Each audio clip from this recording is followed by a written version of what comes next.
guys, so Cryotherapy UK Sheffield is officially 4 years old, and in order to celebrate our 4-year anniversary, I'm hosting a special Q&A session of our 4-year journey.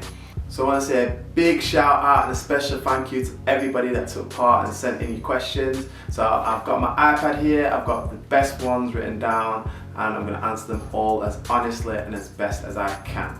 So there's only one thing left to do and get started and answering some questions. So, first question, what has been the biggest standout moment for you so far? So I'd say on our journey, probably the biggest standout moment for me was getting to work with a lot of professional athletes and celebrities. I think the biggest standout moment though was when we got to go to Doncaster Rovers first team. So we went up to their training ground and managed to actually treat their whole first team squad. So that would probably be the biggest standout moment for me of our 4-year journey so far. What got you the job, the beard or the smile? So, neither actually. A lot of people don't actually know this, but I am self-employed and Cryotherapy UK Sheffield is actually my business. So I got the job myself. Well, I set this up with my brother and my dad, so us three together set up the business. So I got myself the job. So what advice would you give to someone starting out as a therapist or starting their own business? As a therapist, I'll start with therapist first. So as a therapist, always stay learning, keep learning. There's always new information, new methods, new techniques coming out all the time. So you need to stay up to date and current with what is out there. I'd say as a therapist, the first course you do, well, it's like driving a car, sorry. So the first course that you actually do kind of gets you your qualification and allows you to practice, but you don't actually learn and start not becoming a good therapist until you start working, and after you've done that, and always, look for the next CPE course, always continue and aim to improve yourself and become better. As a business, what advice would I give to someone starting their own business? Just go for it. There's no real complicated or complex answer or anything unique. Just go for it. I think what happens with people when they start their own business is they're scared of what people think, or they're scared, or they try to perfect everything, but you can't achieve perfection. You just got to go for it and just learn on the job. I still make mistakes today now that I used to make. Well, I make mistakes today now, but I don't make nowhere near as many mistakes as what I did when I first started out. Nor are they as big as when I first started out. But the most important thing is, if you make a mistake, you just got to learn for it. You got to keep moving, keep going forward, and there's nothing else you can really do. As long as you got to turn those L's into lessons, then it's not a loss. Yeah, so just go for it. No real complicated answer. Just make sure you do. Also try not to run before you can walk. It's a very long process, it's a slow process. You just got to keep trying things, learning, and you'll just get better over time. One quote that I remember that really stuck with me, to be good, like in business or as a therapist or in anything you do, you've got to have the mindset of a university lecturer and also a university or a college lecturer or teacher and a professional athlete.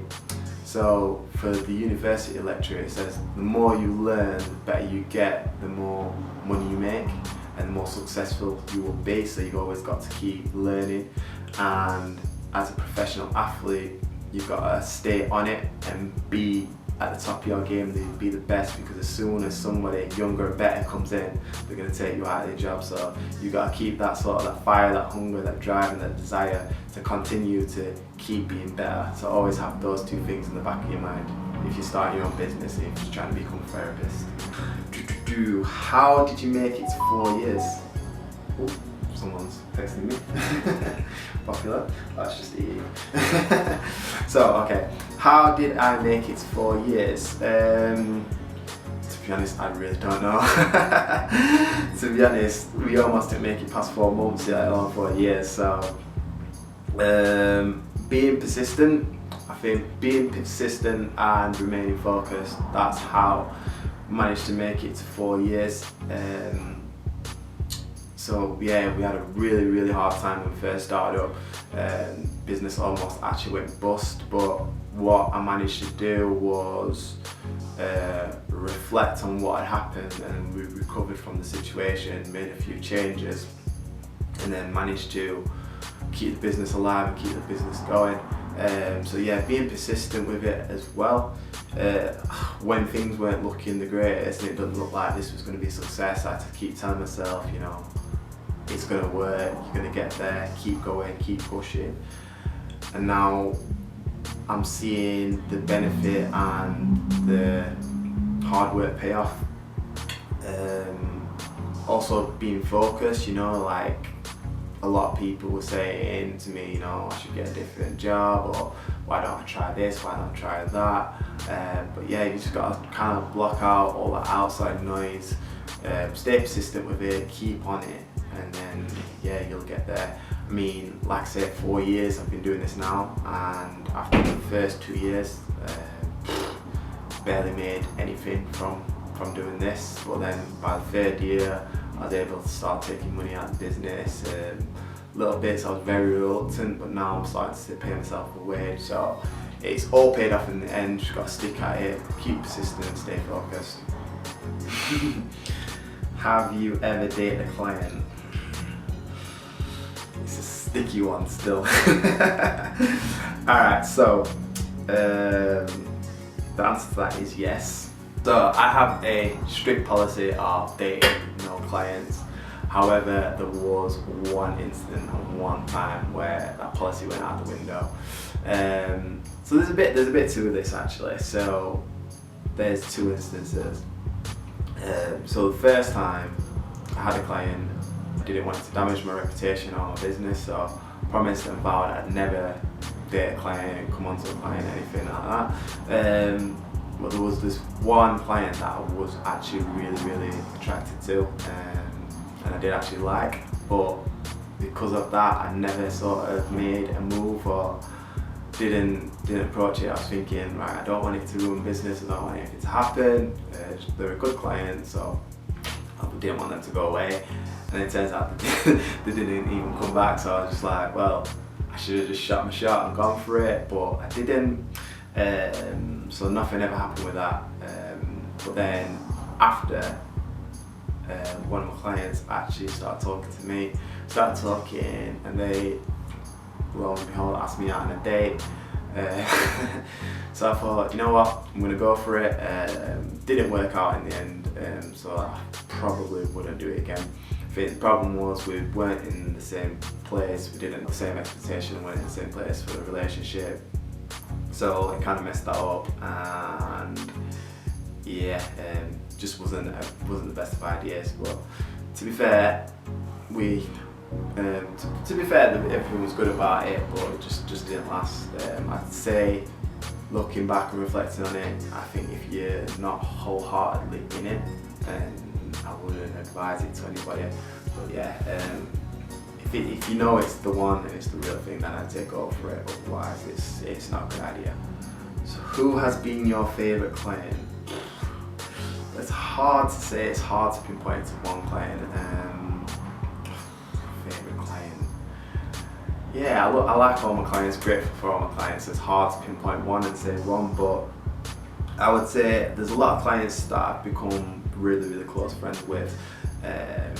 And one that I've come the closest with, I'd probably say Jordan Houghton. He currently plays for MK Dons, but when he was on loan at Doncaster, we met through here and became really good friends. I mean, I ended up going to his wedding, went out for his birthday. We've done a lot, seen each other outside of work, so I'd probably say Jordan.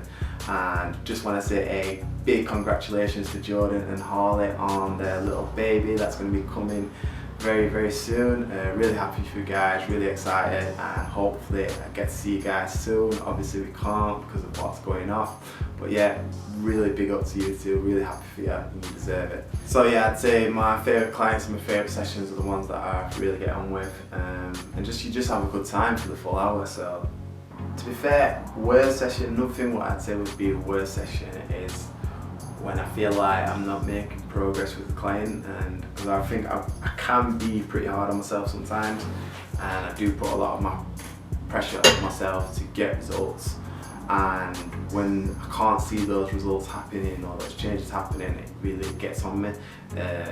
So I'd say they can make sessions feel bad at times, so that would be another reason what would make a bad session in my eyes anyway. Who has been your most famous client?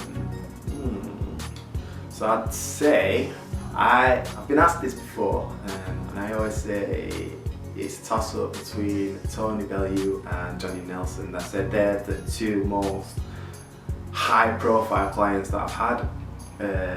Who's more famous and who's more high profile, I'll let you guys decide that, I don't know.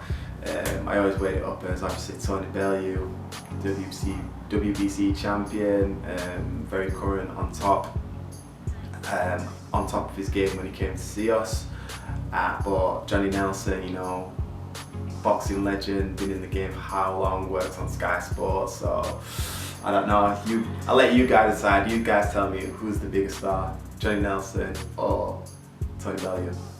How did you get started in cryotherapy? So I got started in cryotherapy. My dad actually introduced me to somebody who was already doing cryotherapy. So it kind of went from there. Funnily enough, my dad asked me if I wanted to do it, and I said no, and then we ended up doing it anyway. So I'm really actually happy that he managed to twist my arm and change my mind, because it's probably been the best decision that I've ever made. So really grateful for that. I'm really happy that my dad got us to start this up and just carry on with it. So yeah, that's how it started, all from my dad. What treatments do you do? So the treatments we do a wide range of treatments. So we do sports injury, pain management, muscle recovery, facials and body sculpting. Also do massages and activation work as well. So we've got a combination of treatments that we do. I would go into a little bit more detail in other videos about what each one is beneficial for. But yeah, if you've got a question on what you want to know about, then just drop me a message and I'll let you know. Are you a model? So yeah, I've done a little bit of modelling as well, so I do a bit of modelling in my spare time. It's something that goes nice because I'm self-employed. I sort of get to dictate my own diary and dictate my own work, so it allows me to do a bit of modelling on the side as well. So modelling is my side hustle, and the thing is, I've got such amazing clients that are completely supportive and completely understand. So they're always okay when I have to say, guys, look, I've got a really big shoot today, would you mind rearranging for another day? So yeah, massive shout out to my clients and understanding clients, because none of this would have been possible without them, and obviously cryo wouldn't have been possible without them as well. So yeah, I'm a model, model in training. What do you love / hate most about being a therapist? I'd say I love the most about being a therapist is getting to help people and change their lives. I mean, it's really fulfilling job when I get to see people who would come in and they can't walk, or they're in such severe pain, or they can't just do like certain daily living activities that we take for granted if you're healthy and you take for granted. So getting to see those changes and really getting to help people, and just seeing people come out happy and saying, like, you know, oh, this has been hurting for years and I've tried X, Y and Z treatments, I've been to see all these different people and they've not been able to do anything for me, and with one session of you I can already see the difference. So that's the thing that I love about being a therapist the most.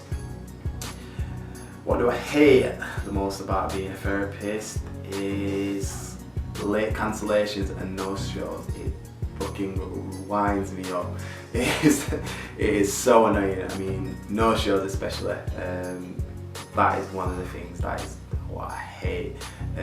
At least if you are going to cancel, let me know and let me know in due time. But the people that no show, that is the worst. Because there's a lot of factors that go into it that you don't see. I don't do late cancellations, which people told me I should do, but you know, I don't, because I understand circumstances change all the time, so I'm not implementing. It's not something that I've implemented. But what you've got to understand is, in that hour I could have booked somebody else in. You can book people, so it's like actually costing you money to have that slot free when somebody else wanted it. I mean, if you have got no one to book in at that time, it's not as bad, but when you have actually got people that are asking and requesting that time, and you turn them down and then the person doesn't show up or cancel late, yeah, it's just a bit, it's one of the most annoying things about being a therapist, and I think all therapists will agree. So make sure you're cancelling your appointments in due time, with enough time, and please don't no-show. It's so frustrating, so frustrating. How do I balance? How do you balance modelling and your own business? Just, I'd say early start and late nights. There's only 24 hours in a day, and you've got to make sure you maximise each one of those hours if you want to do what you want to do. The thing is, as well as modelling, you know, and obviously the business work, because with the business, what I do here and in this room is just, I'd say that's the end result that everyone sees, and it's like the final bit, or it's the surface of what I do. No one actually sees all the behind the scene work, like the social media work, advertising, the marketing, all that stuff that goes into it, you know, the networking, getting to meet new people, always trying to think. The thing is, when you've got your own business, you don't switch off. It is literally like a 24-hour, it's a 24-hour job. You never switch off, because even when I've got days off, there's stuff at home that I could be doing to make my business and my therapy work a lot better. Like, I could be reading a book, learning, like I say, social media, my work, advertising, all that stuff, which a lot of people don't see, the behind the scenes work. And then there's a whole list of admin and other things as well. So yeah, it's a 24-hour job. So you need to make sure you're maximising and utilising each hour effectively. I feel like when you're not self-employed, or if you're not self-employed, and if you are employed by a company, you do sort of, once you finish your shift, you go home, you switch off, that's it. You don't have to worry about work until you turn up the next day. But when you have your own business, or you are self-employed, all those business work-related stresses come home with you, because it's all on you. So yeah, I'd say maximising all your 24 hours, and yeah, just giving yourself breaks. I think one thing I'm guilty of is not giving myself enough time off, enough time to sort of wind down and chill. So as well, getting those rest periods in, because recovery can actually help your performance a lot better. So yeah, early starts, late night, but making sure you get that wind down time and the time to yourself. A little bit of you time. What made you decide to become a therapist? Relating back to the story from earlier, when I finished uni, I had a plan. It was my dream to work in football. I really wanted to work in a football club.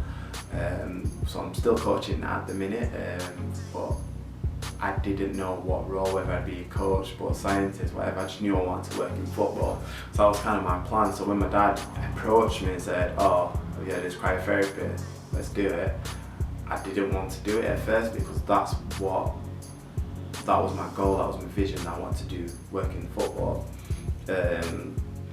So when we started the cryotherapy business, we started doing cryotherapy, I started to realise the benefit of becoming an actual therapist and getting some therapy training. So I decided to train in sports massage therapy, level 3, level 4, so did my brother Dan.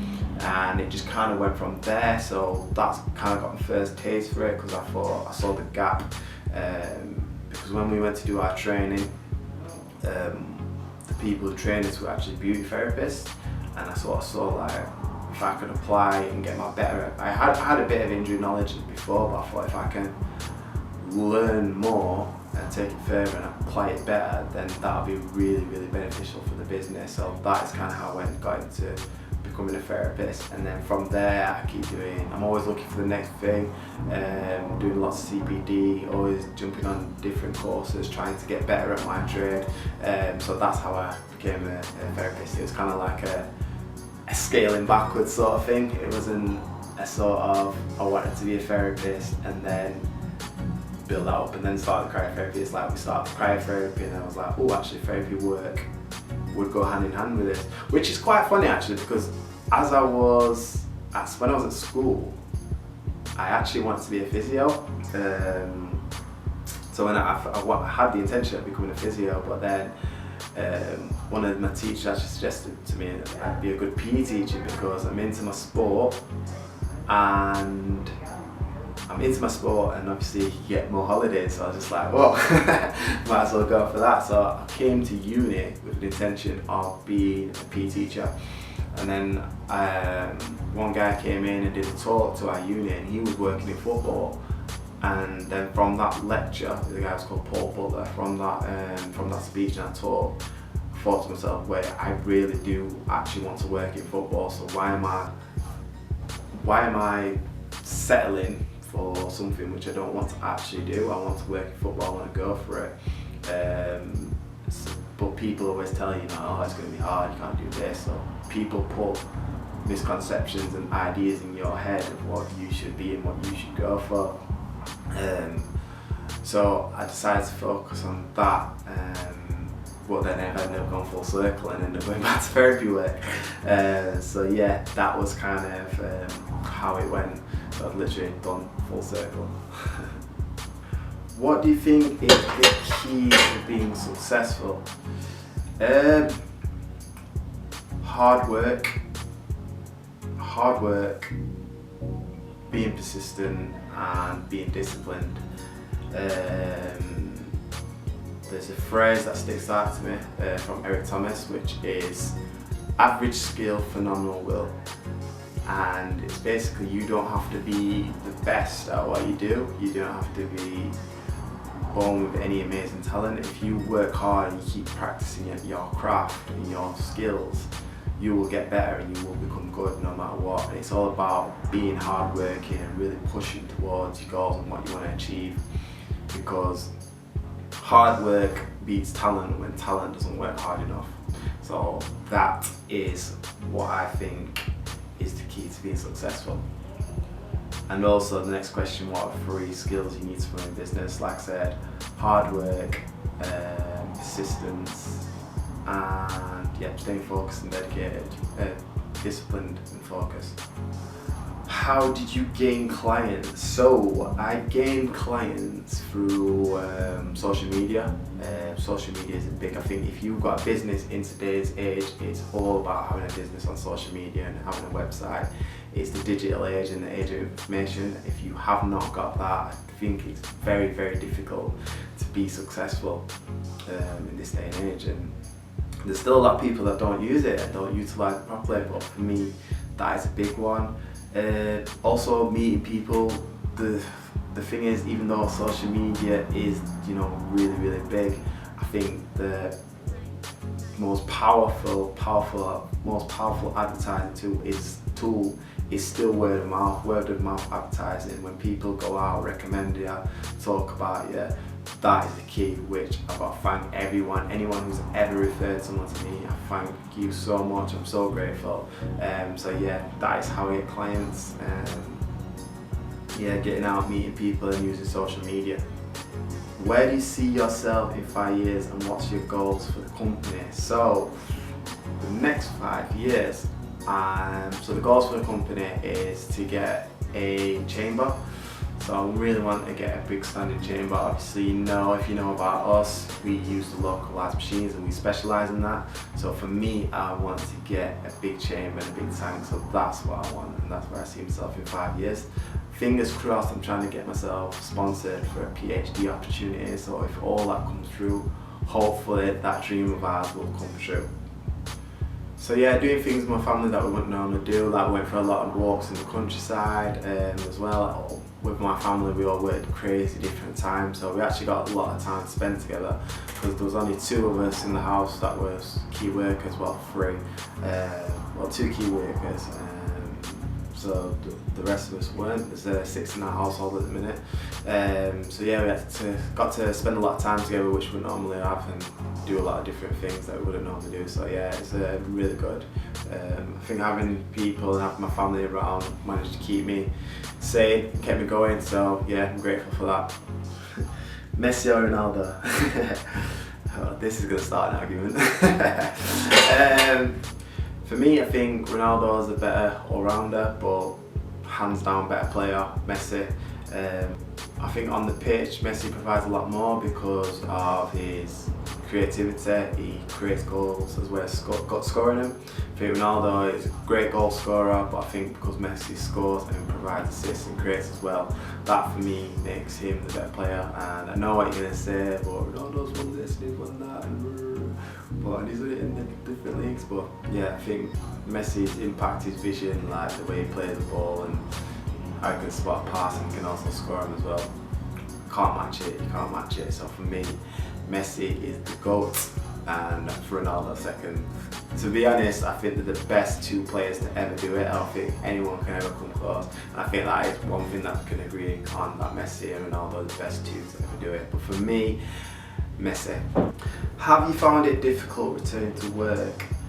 To be honest, it's been pretty good because I'm still in the early stages of my business. I've not had a load of expenses, so I managed to keep going and keep surviving during lockdown, which was a good thing for us. And then since returning, I've probably been either busier or been about the same, or been just as busy. Just before lockdown, I was really gathering some good momentum and was really starting to get a lot of clients in and looked like it was going to be a really big success. And then lockdown hit, which kind of took all that away. But ever since coming back, it's just picked up where it left off. I've had loads of clients coming in.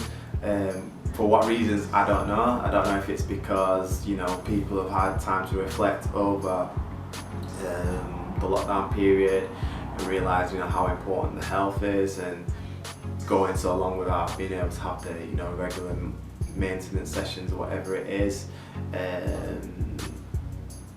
They decide I'm going to take more and invest more in my health rather than seeing it as a cost, or whether people have just got more furlough money and looking for more ways to spend it. Either way, I'm happy as long as it benefits me. So yeah, that's the only thing I could put it to. But yeah, it's been really good since coming back from lockdown. Business has really picked up. I really thank everybody for booking in and supporting. So I really appreciate you guys. Thank you. Appreciate you guys. Thank you. In fact, tell you one thing which I did find quite funny. I felt like because I was off for so long, I didn't know how to work as a therapist when I came back. Like my mind was so blank. Like the first week was horrendous. I was just making mistakes, or I was forgetting what to actually do. I remember one time a client asked me a question and I just stared at him blank because I was just like, I actually don't know. I could not think. My brain wasn't working. Felt like I forgot all my techniques. But now I'd say I'm back up to speed. Everything's really smooth. But yeah, just literally everything went out the window, everything went blank. I stepped in the therapy room and I was like, what am I actually doing? Like, what do I do? How do I treat someone? So yeah, I've got back to my best and performing again. So yeah, no need to worry. But the first week was the hardest. Literally did not know what to do. How did you feel when lockdown was first announced? Like I said, was gathering a lot of momentum, business was going really well, so I was a bit disappointed that after so many years of things going wrong and going bad, that we started to sort of take off and move forward, and then for it all to go back, it was pretty hard, pretty difficult. Bit anxious because I didn't know what was going to happen and where everything was going. And a bit like, yeah, a bit like I said, a bit anxious. But I came to terms very, very early that we was going to go into lockdown before it happened, and I just kind of accepted that lockdown's going to happen. This is how it is. This is what you're going to do, and what you're going to do about it. You can either sit there and sulk about it and do nothing and worry about how this is going to happen. You're not going to be able to do X, Y, and Z, or you can just keep striving and keep pushing forward, and that's what I did. Like I said, aim to come out better than when I went in, and I think I achieved that. So yeah, just kept myself busy, kept myself going, and I think that's all you can do. Sometimes in life things hit you and you just got to deal with the circumstances. There's no point stressing about it. I know it's easier said than done, but if you stress, you're just going to get yourself into a rut. But I think when you try and find ways to be productive and try to manage it and tackle the situation, that's what actually helps you get through it. So yeah. Who inspires you and what keeps you going? It's going to sound cheesy, but I'd have to say my mum. My mum has done a hell of a lot for me and my brothers and my whole family, and I feel like I want to repay her, so I do this to kind of repay her, so I can, you know, be like, here mum, here's a thank you for, you know, everything you've done.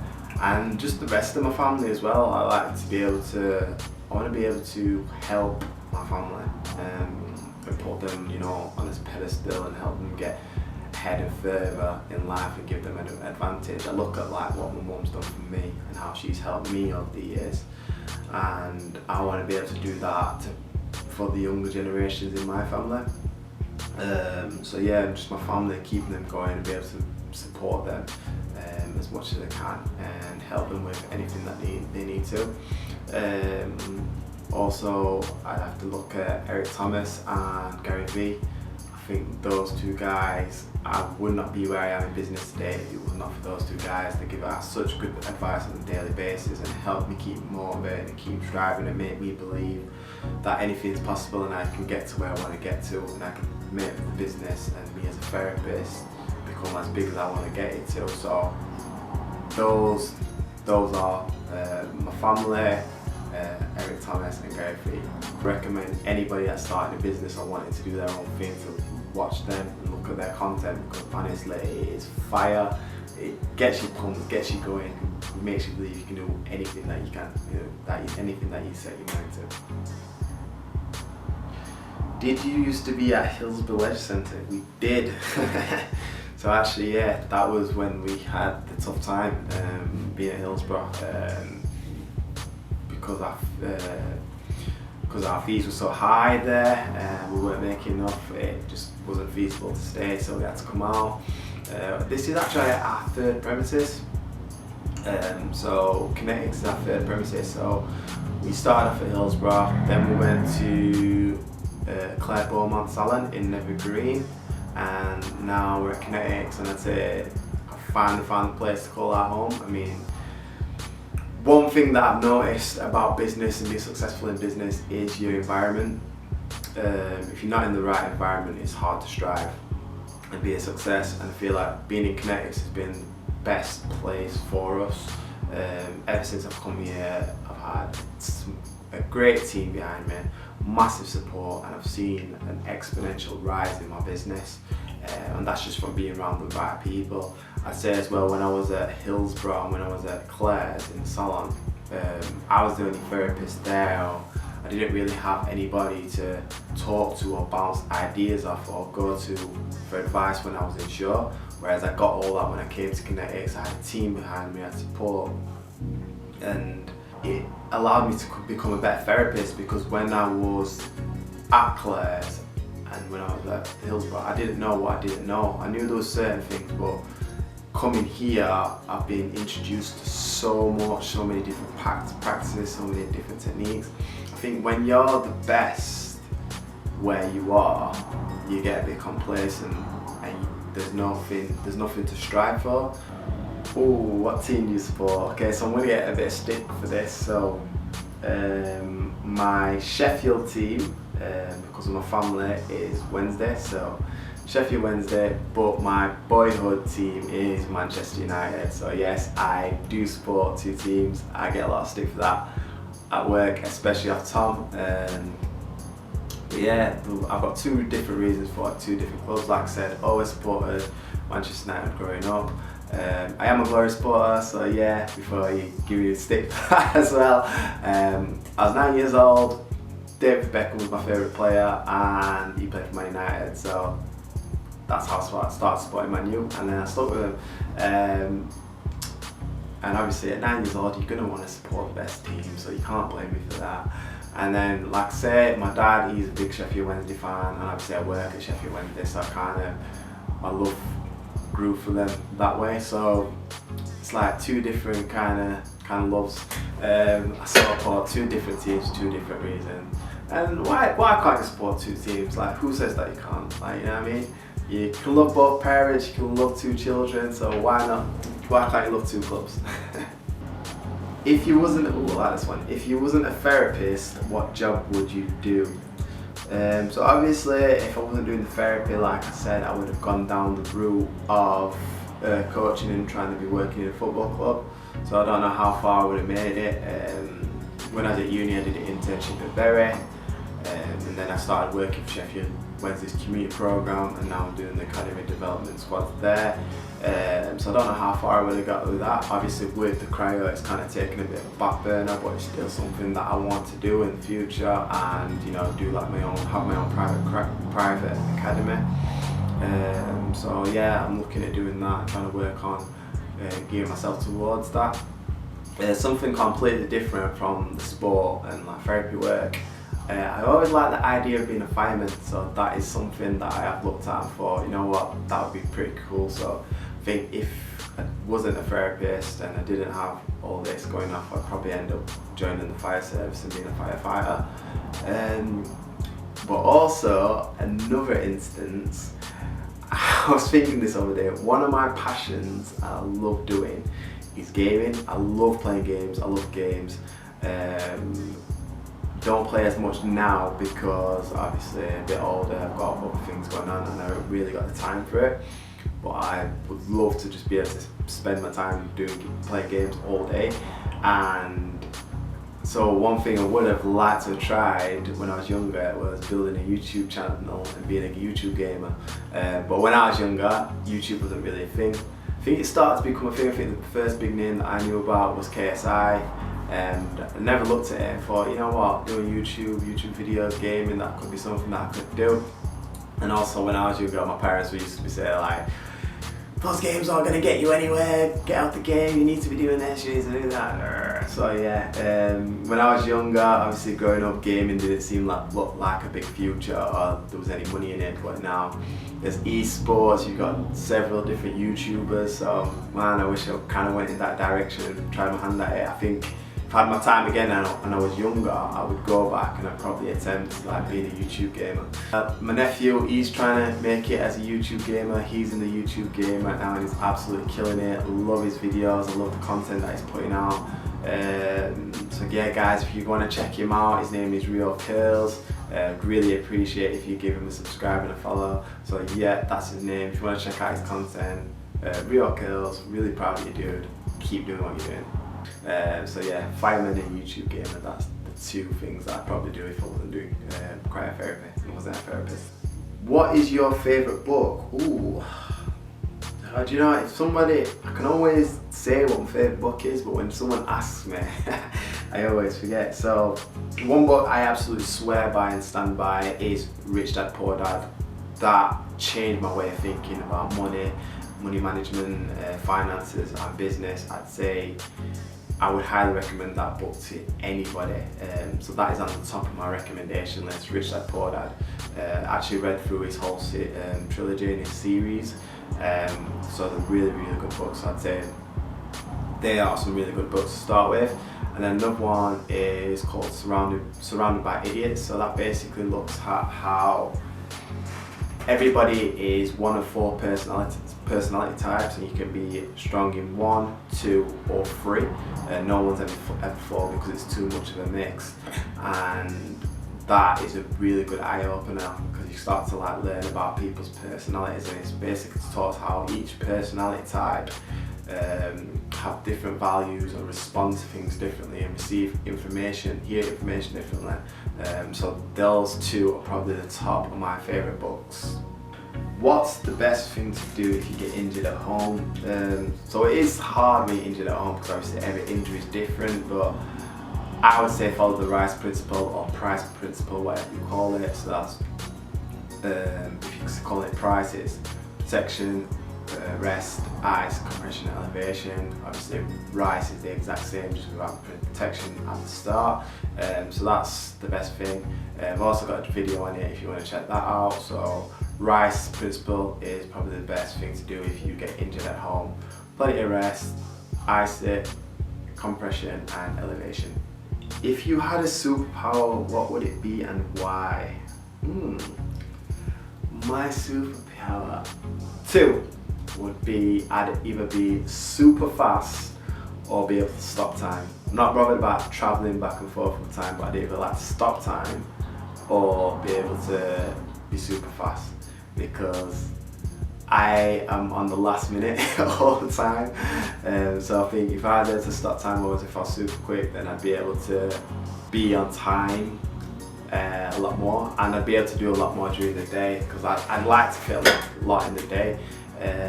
So yeah, just love to be able to sleep till about 1 minute before my client or 1 minute before my appointment, stop time, get ready, get dressed, and then get here. Or even still, if I was super fast, like, you know, running at the speed of light like Flash, I just go straight through, get here to work. So yeah, super fast or be able to stop time. What's the best way to recover after training? So obviously you've got your traditional methods like ice bathing. Obviously I meant to say cryotherapy, but I won't go there. So yeah, getting an ice bath, massages is really good, help stretch out and iron out those knots, reduce those DOMs, and foam rolling, just keeps that moving,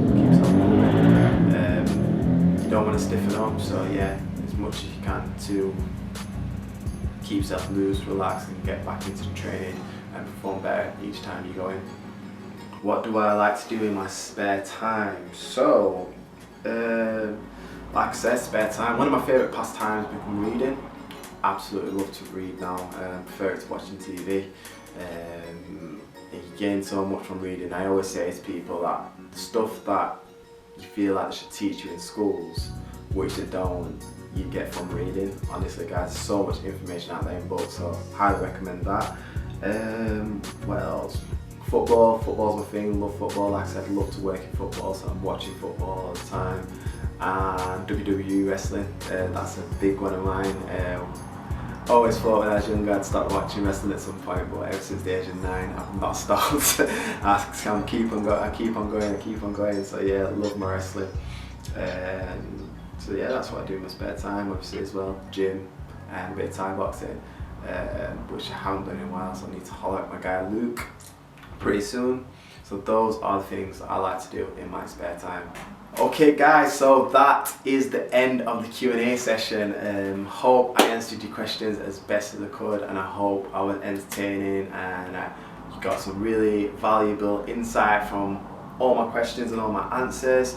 Again guys, really thanks for taking your time out and sending your questions in. I can't stress to you enough how much I appreciate it, and I appreciate the support. Thanks for watching. Thanks if you liked the video, give us a like, subscribe to the channel. Really grateful for you, and I'll see you guys in the next one. Peace.